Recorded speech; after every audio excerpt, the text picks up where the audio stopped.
नमस्कार। हम हैं पूर्व जन्म की कहानियों के कथावाचक, past life regression expert, life and leadership coach Hitesh Chhabra. आज आप सभी भाई बहनों के लिए कहानी लेकर के आए हैं एक ऐसे भाई की जो कि अपने जीवन के अंदर चारों तरफ से परेशानियों से घिरे हुए थे। भाई ने हमें बताया कि उनके ऊपर लगभग 1 करोड़ रुपए का कर्जा है, जिसको वो काफी समय से चुकाने का प्रयास कर रहे हैं, लेकिन कुछ भी करके वे अपनी इस परेशानी से बाहर नहीं आ पा रहे हैं। इसके साथ साथ उन्होंने बताया कि जो उनकी धर्म पत्नी है, वे एक बहुत ही अजीब प्रकार की दिमागी परेशानी से, एक मानसिक रोग से गुजर रही हैं और उन्होंने अपने जीवन में ऐसा पहली बार होता हुआ देखा है जिसके अंदर मानसिक रोग भी जैसे फैल रहा हो दूसरे लोगों में। भाई ने बताया कि उनकी जो धर्म पत्नी है, वे जिस मानसिक रोग से जूझ रही हैं, वही मानसिक रोग उनकी अपनी माताजी को भी हो गया है। उसके साथ साथ उन्हीं के बिल्डिंग में रहने वाली उनकी कजन सिस्टर, उनकी चाची की लड़की को भी वही बीमारी हो गई है। जब हमने इन भाई से उनके कर्जे के बारे में थोड़ा विस्तार में हमें समझाने को कहा, तो उन्होंने हमें बताया कि जो उनके पिताजी हैं, उनके पिताजी को जुआ खेलने की और जुआ दूसरों को खिलाने की बहुत ज़्यादा आदत है, और एक प्रकार से जैसे उनके पिताजी जुआ खेलने का और खिलाने का बिजनेस ही करते हैं। ये भाई हमें बताते हैं कि इनके चाचा जी का भी हमेशा से जुआ दूसरों को खिलाने का ही काम रहा है, लेकिन इनके चाचा जी तो इस काम के अंदर बहुत सक्सेसफुल हो गए, और वहीं जो इनके पिताजी हैं, उनसे यह काम ठीक से नहीं हुआ और अपनी कुछ गलतियों के चलते उनके ऊपर कर्जा चढ़ता गया, और आज उनके ऊपर जो कर्जा है वह लगभग 1 करोड़ का है। इसमें हमने भाई से पूछा कि अगर ये कर्जा आपके पिताजी का है तो इसमें आपका क्या रोल हुआ, क्या आप भी इसी प्रकार का कोई काम करते थे? तो ये भाई बताते हैं कि मैं डायरेक्टली तो इन्वॉल्व नहीं हूं, लेकिन मेरे नाम से मेरे पिताजी ने 30 लाख रुपए का लोन लिया हुआ है। इसी प्रकार से मेरे छोटे भाई के नाम पर भी लगभग इतने ही अमाउंट का लोन लिया हुआ है। जो लोन लेकर के मेरे पिताजी ने मार्केट के पैसे तो दे दिए थे, लेकिन अब वे बैंक वाले मेरे और मेरे भाई के पीछे पड़े हुए हैं, और इसके अलावा मार्केट की भी लगभग 30 से 40 लाख रुपए की देनदारी मेरे पिताजी की अभी भी बकाया है, तो वो लोग भी तकाजा करते रहते हैं। भाई बताते हैं कि मेरे पिताजी की अब उम्र हो गई है और उनकी अब ऐसी स्थिति नहीं है कि वे काम करके इस कर्जे को उतार दें, तो पिताजी का जो ये मार्केट का कर्जा है, उसको उतारने की जिम्मेवारी भी कहीं ना कहीं मेरे ही कंधों के ऊपर है। इसके साथ साथ जो लोन डायरेक्टली मेरे नाम पे लिया गया है, मेरे भाई के नाम पे भी लिया गया है, वह लोन तो हमारी सिरदर्दी बना ही हुआ है। इसके साथ साथ ये भाई हमें बताते हैं कि अपने परिवार पे चढ़े हुए इस कर्जे को उतारने का प्रयास जब इन्होंने किया और अपने एक बहुत ही खास दोस्त के साथ मिल करके इन्होंने कोई बिजनेस स्टार्ट किया, तो वहां पर भी कोई ऐसी परिस्थिति उत्पन्न हो गई जिसके चलते इनको लगभग 3-3.5 लाख रुपए की चपत लग गई। और जब इन्होंने अपने उस दोस्त को इस लॉस के अंदर कंट्रीब्यूट करने के लिए कहा, तो वह दोस्त पीछे हट गया और उसने अपनी पार्टनरशिप ही इनके साथ खत्म कर दी। इसके साथ साथ ये भाई ये भी बताते हैं कि इनकी धर्म पत्नी के दिमागी इलाज के अंदर इनका लगभग 5 से 6 लाख रुपए खर्चा हो चुका है, और जो बीमारी है वो जैसे कि पकड़ में आने का नाम ही नहीं ले रही है। और अब तो परिस्थिति ऐसी हो गई है कुछ महीनों से कि इनकी माताजी और इनकी कजन सिस्टर को भी वो प्रॉब्लम हो गई है। दोस्तों, जब हमने इन भाई से इनकी धर्म पत्नी की दिमागी समस्या के बारे में हमें विस्तार में बताने को कहा, तो ये हमें बताते हैं कि इनकी धर्म पत्नी को यह दिमागी समस्या इनके विवाह के कुछ ही महीनों के बाद शुरू हो गई थी। दोस्तों, अपनी धर्म पत्नी की दिमागी समस्या के विस्तार में जाने से पहले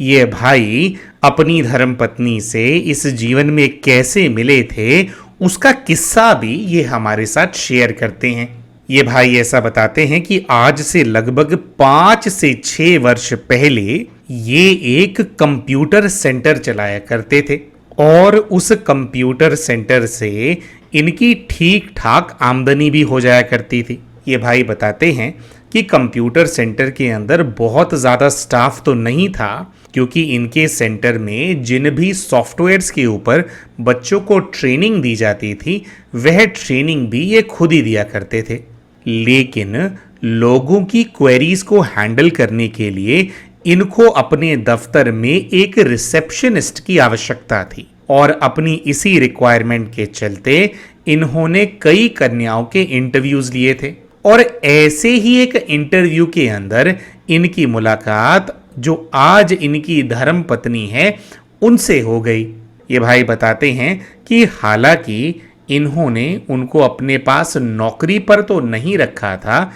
लेकिन फिर भी इनको उनके प्रति कुछ अट्रैक्शन सा फील हुआ, जिसके चलते इन दोनों ने फ़ोन पर बातचीत करना शुरू कर दिया और धीरे धीरे फ़ोन पे होने वाली ये बातचीत प्रेम संबंध के अंदर परिवर्तित हो गई। लेकिन दोस्तों, ये भाई बताते हैं कि जिस समय ये अपनी धर्म पत्नी से मिले थे उस समय न तो ये करोड़ों के कर्जे वाली सिचुएशन इनकी लाइफ के अंदर थी, इनके पिताजी ठीक से काम कर पा रहे थे और इनका कंप्यूटर सेंटर भी ठीक ठाक चल रहा था, जिससे ये कम से कम इतनी आमदनी कर पा रहे थे कि अपने गुजारे लायक तो ये पैसा वहाँ से कमा ही लेते थे। दोस्तों, ये भाई बताते हैं कि जब ये अपनी प्रेमिका से फ़ोन पर वीडियो कॉल के माध्यम से बातचीत किया करते थे, उस दौरान ही एक ऐसा किस्सा हुआ था जिसके बाद से इनको लगता है कि जैसे इनके पूरे परिवार का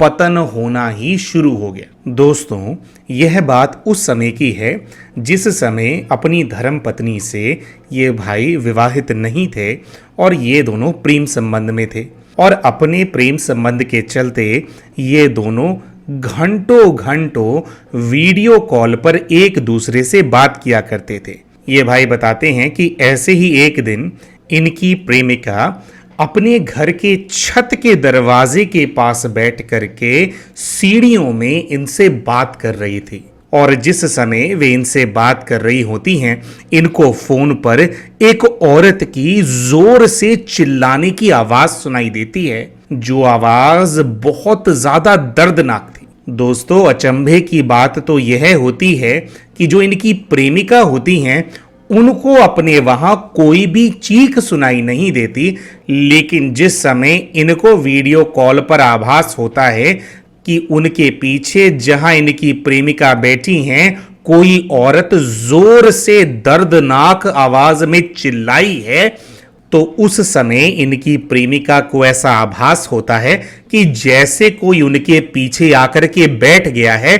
और जैसे ही अपनी प्रेमिका को कहते हैं कि जरा देखो ये चीखने की आवाज किसकी आई है, तो इनकी प्रेमिका पीछे मुड़ करके देखती हैं और उनको एकदम से ऐसा आभास होता है कि जैसे कोई तो वहां पर था और वह अब वहां से चला गया है। ये भाई ऐसा बताते हैं कि ये सीढ़ियों वाला किस्सा होने के बाद ही इन दोनों के बहुत ज्यादा लड़ाई झगड़े होने लग गए थे। ये ऐसा भी बताते हैं कि इनको ऐसा लगने लगा था कि जैसे अचानक से इनकी प्रेमिका बहुत ज़्यादा झूठ बोलने लग गई हैं और ये बार बार उनका झूठ पकड़ लेते थे और इन्हीं सब बातों के चलते इन दोनों के बीच में अनबन बनी रहती थी। लेकिन फिर भी इन दोनों के इन झगड़ों के चलते कभी भी ऐसा समय नहीं आता है या ऐसी परिस्थिति उत्पन्न नहीं होती है जिसकी वजह से ये दोनों अपना रिश्ता तोड़ दें और कुछ समय बाद जो इन दोनों का रिश्ता है वह अपने नेक्स्ट लेवल पर पहुंच जाता है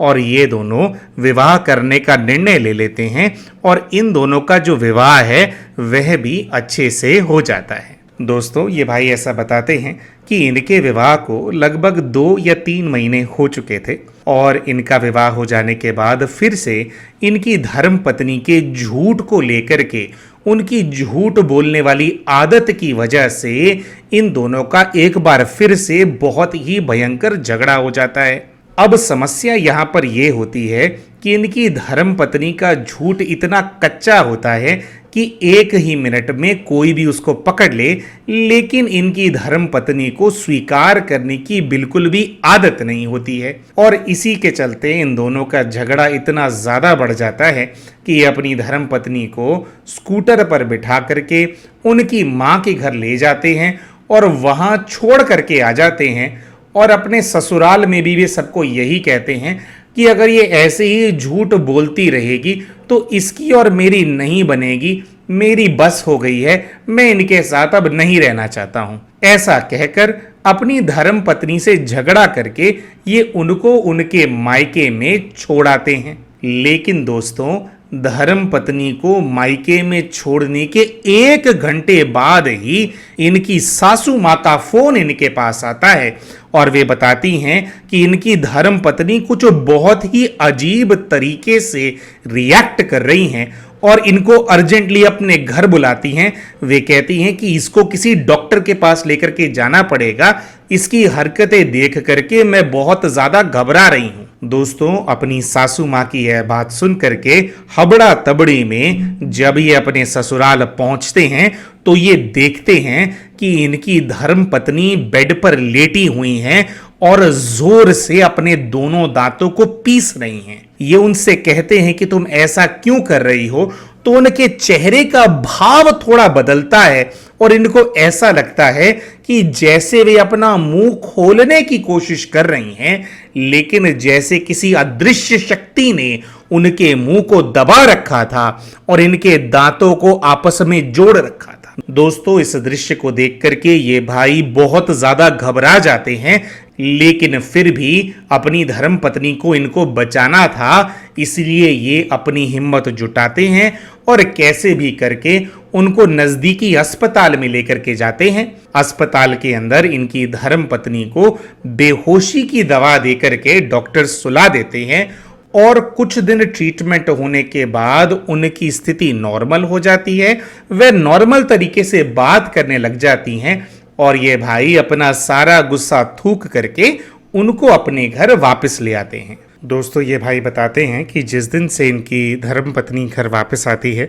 उसी दिन से इनके पिताजी का अपने काम में लॉस होना शुरू हो जाता है और एक तरीके से इनके पिताजी के थ्रू इनके सर पर जो कर्जा है वो चढ़ना शुरू हो जाता है। इसके साथ साथ ये भाई ये भी बताते हैं कि जो इनकी धर्म पत्नी है, उनको कुछ समय बाद ये फिट्स, दांत बंद होने वाली समस्या होने लग जाती है और काफ़ी रेगुलरली इनकी धर्म पत्नी हॉस्पिटल के अंदर एडमिट होने लग जाती हैं, जिसकी वजह से भी इनके ऊपर लाखों रुपए का कर्जा चढ़ने लग जाता है। यही नहीं दोस्तों, ये भाई ये भी बताते हैं कि दांत पीसने वाली आदत के अलावा इनकी धर्म पत्नी अक्सर आधी रात को नींद में से उठ करके अजीब अजीब हरकतें करने लग जाती हैं, जिसके अंदर वे अपने बेड के ऊपर बैठ करके अपने सिर को घुमाने लग जाती हैं, बार बार अपने चेहरे के सामने अपना हाथ लाती हैं और अपने हाथ को ऊपर की तरफ लेकर के जाती हैं, कभी नीचे की तरफ लेकर के जाती हैं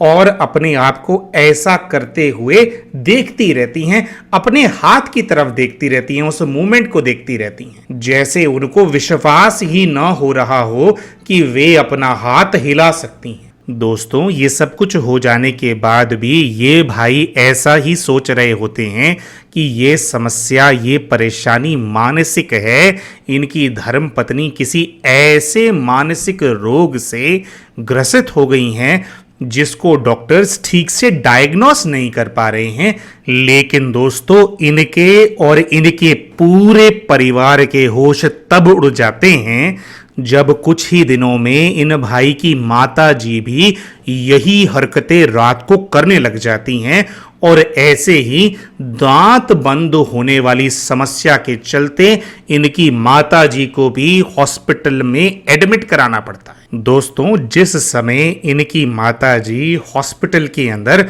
बेहोशी की हालत में होती हैं, क्योंकि जब भी ये लोग अपनी धर्मपत्नी या माताजी को डॉक्टर्स के पास लेकर के जाया करते थे तो वे यही करते थे कि जो पेशेंट आया उनको समझ में तो आ नहीं रहा है कि समस्या क्या है, उनको सेडेटिव्स दिए और उनको सुला करके रखा और उनको ग्लूकोज के ऊपर रखा। डॉक्टर्स यही कर रहे थे। दोस्तों, जिस समय इनकी माताजी कुछ दिनों के लिए हॉस्पिटल के अंदर एडमिट होती हैं, उसी समय इन्हीं के घर में ग्राउंड फ्लोर पे रहने वाली इनकी कजन सिस्टर, जो कि इनके चाचा जी की बेटी हैं, वह भी इसी प्रकार की हरकतें घर के अंदर करने लग जाती हैं। अब दोस्तों, जिस समय इन भाई ने हमें इनका पास्ट लाइफ रिग्रेशन करने के लिए अप्रोच किया था, उस समय ये भाई कई वर्षों से ये सारी समस्याएं झेल रहे थे। भाई हमें ऐसा बताते हैं कि पिछले 3-4 वर्षों के अंदर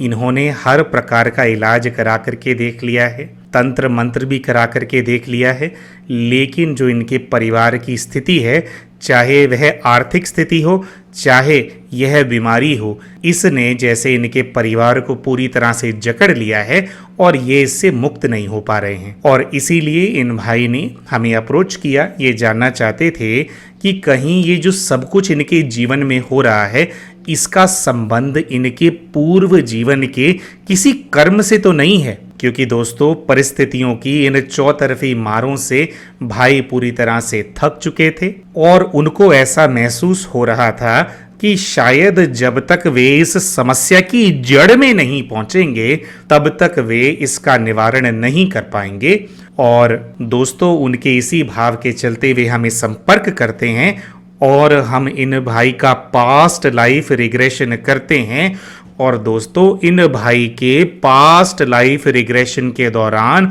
इनके पूर्व जीवन की जो कहानी हमारे सामने आती है, उस कहानी को सुन करके, उस कहानी को इनके साथ जब ये पूर्व जीवन में होते हैं, उसको अनुभव करके हम भी जैसे खौफ ज़दा हो जाते हैं, हमारा दिल भी दहल जाता है। तो दोस्तों, आइए सुनते हैं कि जब ये भाई अपने पूर्व जीवन में गए तो इन्होंने वहां पर क्या देखा। दोस्तों, ये अपने पूर्व जीवन के पहले दृश्य के अंदर देखते हैं कि एक ऐसी जगह पर खड़े हुए हैं जहां पर थोड़ा सा पानी भरा हुआ है। ये ऐसा देखते हैं कि यह लगभग 40 से 50 वर्ष की आयु के एक पुरुष हैं। जब ये अपने कपड़ों की तरफ अपना ध्यान लेकर के जाते हैं तो इनको नजर आता है कि इन्होंने एक सफेद रंग की धोती पहनी हुई है और एक पीले रंग का हाफ बाजू का कुर्ता पहना हुआ है। दोस्तों, ये ऐसा भी देखते हैं कि जहां ये खड़े होते हैं वहां इनके चारों ओर इनको दीवारें नजर आती हैं, इनको कुछ पिलर्स भी नजर आते हैं। और जब ये अपनी बाईं तरफ यानी कि लेफ्ट साइड देखते हैं तो उनको वहां पर कुछ कमरे बने हुए भी नजर आते हैं। दोस्तों, जब ये थोड़े अच्छे से इस जगह को एक्सप्लोर करते हैं तो ये बताते हैं कि जैसे यह कोई पुराने जमाने का घर है, जिस घर के अंदर दीवारें लाल पत्थरों से बनी हुई हैं और पिलर्स भी उन्हीं लाल पत्थरों से बने हुए हैं। जब ये उस जीवन के अंदर अपने परिवार के बाकी सदस्यों को ढूंढने का प्रयास करते हैं तो ये बताते हैं कि इनका एक साधारण सा परिवार है, जिसके अंदर इनकी एक धर्म पत्नी है जिनकी उम्र भी लगभग 40 से 50 वर्ष की ही नजर आ रही थी। इसके साथ साथ ये भी बताते हैं कि इनके परिवार में इनका एक पालतू डॉग भी है। दोस्तों, ये हमें ये भी बताते हैं कि जिस दृश्य को ये देख रहे हैं उसके अंदर ये और इनकी धर्म पत्नी इनको बहुत ज्यादा खुश नजर आ रहे होते हैं। जब हम इनसे इनकी और इनकी धर्म पत्नी की खुशी का कारण पूछते हैं तो ये हमें बताते हैं कि इनकी धर्म पत्नी ने अपनी गोद में एक नवजात शिशु को पकड़ा हुआ है और इस बच्चे के हमारे परिवार में आ जाने से ही हम बहुत बहुत खुश हैं। दोस्तों, जब हम उनसे नवजात शिशु को लेकर के कुछ प्रश्न पूछते हैं तो वे हमें बताते हैं कि ये नवजात शिशु दरअसल उनकी अपनी संतान नहीं है। दरअसल इनका और इनकी पत्नी का कोई भी बच्चा नहीं था, इनको कभी भी कोई संतान प्राप्त नहीं हुई थी और इसी के चलते किसी ने अपना बच्चा इनको दे दिया है और इस बच्चे के घर में आ जाने से ये दोनों बहुत ज्यादा खुश हैं। इनके मनों में बहुत ज्यादा उमंग और उत्साह भर गया है। ये लोग बहुत ज्यादा खुश हैं। दोस्तों, जब ये भाई अपने पूर्व जीवन के दृश्यों को देखते हैं तो कई बार ये समय में थोड़ा आगे चले जाते हैं और जब इनको परिस्थिति को ठीक से समझना होता है तो कई बार ये समय में पीछे भी जाते हैं। तो अपने उसी जीवन के कई दृश्यों में कभी आगे कभी पीछे ये जंप करते रहते हैं। और ऐसे ही दोस्तों, जब हम इनसे पूछते हैं कि ये काम क्या करते हैं तो इनको कुछ समय बाद का एक दृश्य नजर आने लगता है जिसके अंदर ये देखते हैं कि ये पहले से कुछ और बूढ़े हो गए हैं। अपने सर पर इनको पहले से कुछ कम बाल नजर आ रहे होते हैं। इनको ऐसा महसूस होता है कि जब बच्चा इनको मिला था उस समय में और इस समय में लगभग 7-8 वर्ष का अंतराल आ गया है और ये खुद को एक अनाज की दुकान के अंदर बैठा हुआ देखते हैं जिसके अंदर इनको महसूस होता है कि उस दुकान के मालिक ये खुद ही हैं। लेकिन जब ये आसपास नजर दौड़ाते हैं तो इनको दुकान के गल्ले पे बैठा हुआ एक जवान पुरुष नजर आता है। जब हम इनसे पूछते हैं कि ये जवान लड़का जो आपको यहाँ पर नजर आ रहा है, क्या ये आपका वही पुत्र है जिसको आपने अपनी धर्म पत्नी की गोद में देखा था? दोस्तों, शुरू में तो इनको ऐसा ही लगता है कि हाँ, मुझे भासना तो यही आ रही है कि जैसे ये मेरा सुपुत्र है। लेकिन थोड़ी ही देर में ये कहते हैं कि नहीं नहीं, ये वो बच्चा नहीं है जो मेरी धर्म पत्नी की गोद में था। वे बताते हैं कि ये कोई ऐसा है जिसको मैं अपनी संतान की तरह ही मानता हूं। इसके और मेरे बीच में बहुत ज्यादा प्रेम है। जब हम इन भाई को अपना रिश्ता इस व्यक्ति के साथ और ज्यादा एक्सप्लोर करने पे जोर डालते हैं तो ये बताते हैं कि जिस दुकान में अभी मैं हूं, दरअसल मैंने यह दुकान अपने एक मित्र के साथ मिलकर के साझेदारी में यानी कि पार्टनरशिप में शुरू करी थी। लेकिन मुझे ऐसा फील हो रहा है कि मेरे उस मित्र की, जो मेरा साझेदार था, उसकी मृत्यु हो चुकी है काफी समय पहले और ये जो लड़का यहाँ बैठा हुआ है ये मेरे उसी मित्र का, जो मेरा साझेदार भी था, ये उसका पुत्र है। लेकिन क्योंकि ये अपने पिता को खो चुका है तो ये लड़का और इसका पूरा परिवार मुझे ही जैसे अपने पिता की जगह पर रख करके मुझसे हर चीज में राय मशवरा लेते हैं और एक प्रकार से इनके घर का बड़ा अब मैं ही हूं। दोस्तों, इस समय में जब हम इन भाई को उस छोटे बच्चे के बारे में पूछते हैं कि उस छोटे बच्चे का क्या हुआ, इनकी धर्मपत्नी के बारे में भी पूछते हैं, तो न तो ये अपनी उस छोटे बच्चे को उस समय में कहीं पर ढूंढ पा रहे होते हैं और न ही अपनी धर्मपत्नी को। जब काफी देर प्रयास करने के बाद भी ये अपने उस बच्चे को नहीं ढूंढ पा रहे होते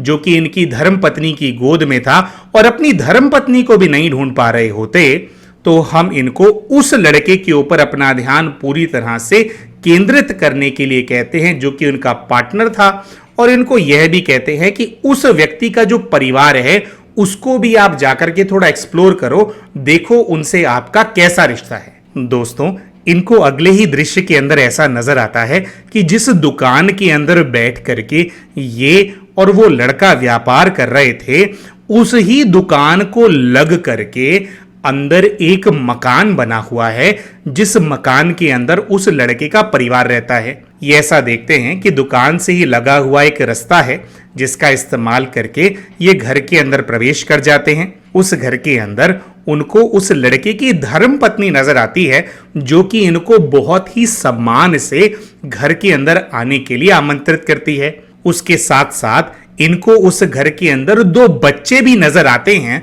जो कि वहां पर खेल रहे होते हैं। और दोस्तों, इसी समय पर इनको ये भी याद आ जाता है कि जो बच्चा इनकी धर्मपत्नी को और इनको गोद दिया गया था, दरअसल वह बच्चा भी इसी परिवार का था। इस परिवार के अंदर इस जोड़े की पहले से 2 संतानें थी और जब उनकी तीसरी संतान पैदा हुई तो उन्होंने वह संतान हमें गोद दे दी, क्योंकि यह परिवार इनसे और इनकी धर्म पत्नी से बहुत ज्यादा स्नेह रखता था। तो इन्होंने ऐसा सोचा कि हमारे पास तो पहले से ही 2 बच्चे हैं, अगर एक बच्चा हम बाबूजी को दे देंगे तो उससे इनका परिवार भी पूरा हो जाएगा। दोस्तों, जब ये भाई उस घर के अंदर घूम रहे होते हैं तो उसी घर के अंदर इनको एक कमरा ऐसा भी नजर आता है जिसको देख करके ये बताते हैं कि मुझे ऐसा लग रहा है कि मैं भी इन लोगों के साथ इसी घर के अंदर रहता हूं। लेकिन ये उस घर के अंदर अपनी धर्म पत्नी और उस बच्चे को अभी भी नहीं ढूंढ पा रहे थे जो बच्चा इनको गोद दिया गया था। दोस्तों, अपने पूर्व जीवन के इन सभी दृश्यों के अंदर ये भाई अभी तक उस जवान पार्टनर को आइडेंटिफाई कर चुके थे। इन्होंने वहां पर देख लिया था कि वह लड़का जो कि उस जीवन में इनका पार्टनर था वह और कोई नहीं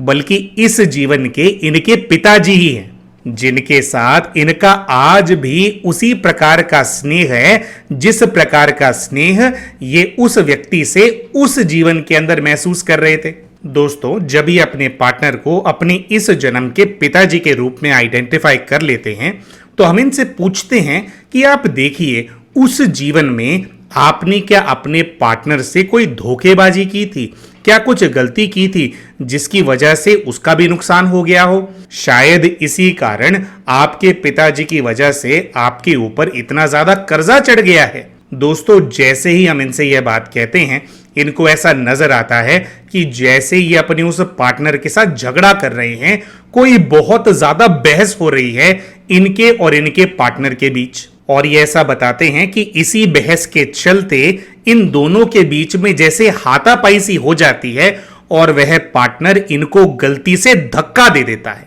जैसे ही इनका पार्टनर इनको धक्का देता है ये नीचे गिर जाते हैं और इनका सर जाकर के दीवार में लगता है और इनके सर से खून बहने लगता है। आगे इस दृश्य के अंदर ये भाई देखते हैं कि उस पार्टनर ने इनको धक्का तो दे दिया है लेकिन उसके मन के अंदर बहुत ज्यादा आत्मग्लानि है, क्योंकि वह पार्टनर इनको अपने पिता की तरह समझता है और उससे आक्रोश में आकर के गलती से इनको धक्का लग गया है। इस वजह से वह बहुत ज्यादा आत्मग्लानि की स्थिति में होता है। और ये ऐसा देखते हैं कि जैसे ये गिरे हैं आसपास की दुकान वाले वहां आ जाते हैं, इनको उठाते हैं और इनकी पार्टनर को भी काफी सारी बातें सुना देते हैं। लेकिन इनकी चोटों को देख करके इनका पार्टनर किसी को भी कोई जवाब नहीं देता है, वे केवल अपना सर झुका करके सबकी बातें सुनता रहता है। दोस्तों, जब हम इनसे कहते हैं कि आप थोड़ा सोचिए और बताइए कि झगड़ा किस चीज को लेकर के हो रहा था, तो ये भाई बताते हैं कि मुझे ऐसा कुछ लग रहा है कि क्योंकि मैं बड़ा हूं इसी वजह से अपने इस पार्टनर से कंसल्ट किए बिना मैंने कुछ ऐसे डिसीजंस ले लिए हैं जिसकी वजह से हमारे धंधे के अंदर हम दोनों को बहुत ज्यादा नुकसान हो गया है और मेरे पार्टनर की और उसके पूरे परिवार की आर्थिक स्थिति जैसे बहुत ज्यादा खराब हो गई है। इन भाई को ऐसी स्मृति आती है कि इनके पार्टनर और इनके बीच में ये झगड़ा दरअसल काफी समय से चल रहा है। अपने पूर्व जीवन के अगले ही दृश्य के अंदर ये ऐसा देखते हैं कि इनका पार्टनर और उसकी धर्म पत्नी इनके घर आए हुए हैं, जहां पर इनकी धर्म पत्नी और इनके पार्टनर और उसकी धर्म पत्नी के बीच में एक झगड़ा सा हो रहा है, एक विवाद सा चलता हुआ नजर आ रहा है। उस दृश्य के अंदर ये ऐसा बताते हैं कि जो उस जीवन की इनकी धर्म पत्नी है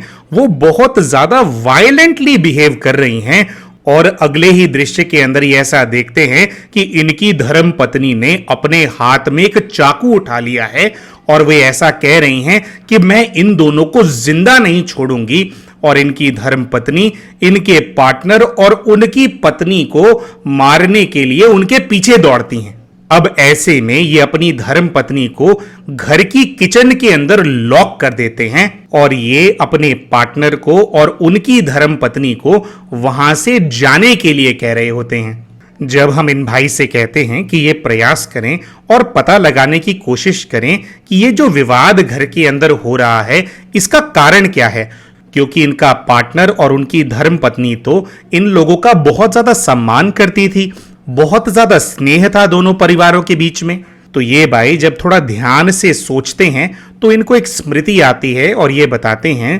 कि दरअसल जब इन दोनों ने हम दोनों को वह बच्चा गोद दिया था, उस समय इन दोनों परिवारों के बीच का जो रिश्ता था वह बहुत ज्यादा मधुर था। लेकिन जब से मैंने वो डिसीजन लिया है जिसकी वजह से दोनों परिवारों के अंदर आर्थिक तंगी आ गई है, उसके चलते दोनों परिवारों के रिश्ते में खटास आ गई। अब जब तक दोनों परिवारों का रिश्ता अच्छा था तब तक मेरी धर्मपत्नी उस बच्चे को अच्छे से ट्रीट कर रही थी, लेकिन जब से दोनों परिवारों के रिश्तों में खटास आई है तब से मेरी धर्मपत्नी ने उस छोटे से बच्चे के साथ थोड़ा दुर्व्यवहार करना शुरू कर दिया था। और इसी वजह से यह दंपत्ति हमारे घर में यही बात करने के लिए आया हुआ था कि अगर हम इस बच्चे को अब और पालना नहीं चाहते हैं तो हम ये बच्चा उनको वापस दे दें। और दोस्तों, यह वही समय था जिसमें कुछ दिनों पहले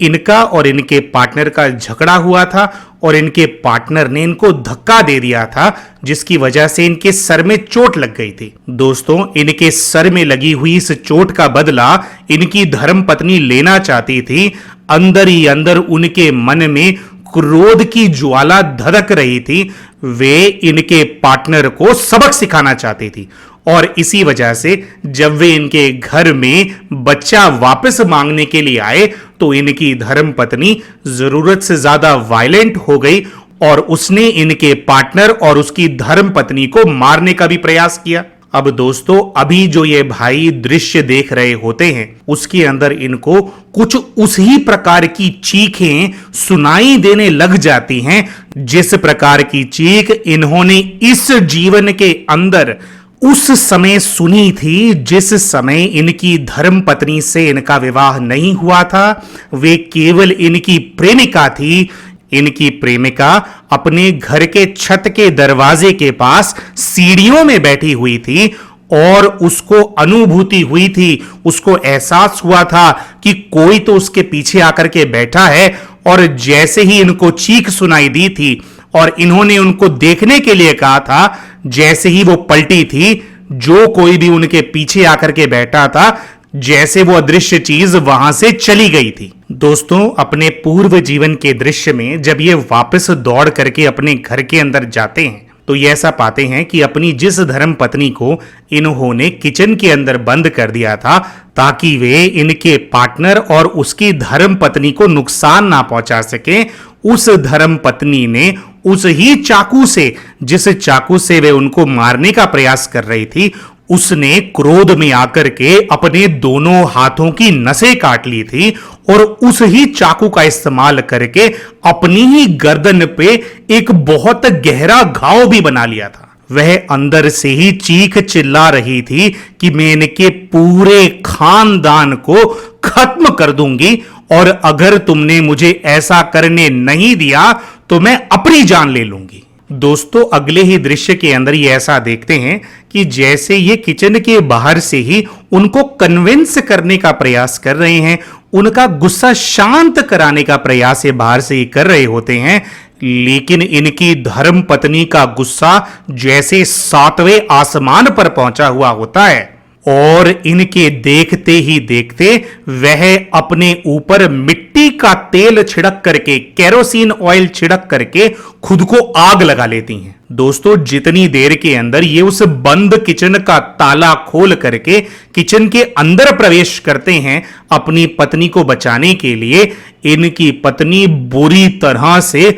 आग के अंदर झुलस जाती हैं और उसी किचन के अंदर वे अपने प्राणों को त्याग देती हैं। और दोस्तों, इसी के बाद ये अगला दृश्य कुछ ऐसा देखते हैं कि अपने उस घर के अंदर जिसके अंदर इनकी धर्मपत्नी ने आक्रोश में आकर के आत्महत्या कर ली थी,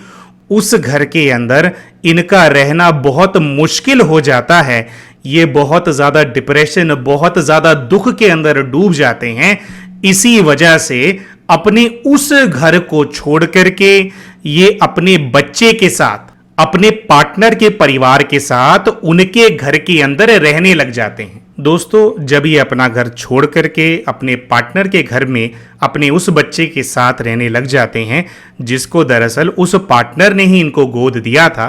तो कुछ ही समय में उस घर के अंदर एक और दुर्घटना हो जाती है जिसके अंदर इनका गोद लिया हुआ वह बेटा